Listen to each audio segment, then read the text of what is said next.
Hey guys, welcome back to our channel. In this tech tutorial video, we're going to show you how you can customize the text color in your pages in the plain project management application. So let us dive into this. So navigate to your workspace in the first step. In the second step, open a project here to the left in inside your workspace and navigate to pages.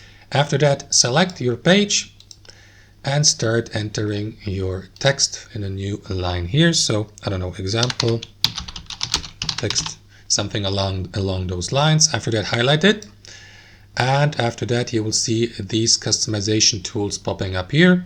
So simply click into this color box here and select one of these text colors, like, I don't know, let me go with orange, and you may also assign or add a background color. Let me go with this one here, and there you go. So that's basically it. Let me change the color. You can also use that button here at the top, of course. So let me change the text color to blue and also change the background color, or you can, for example, remove the background color by clicking into this button or the text color, and that is going to restore the default color.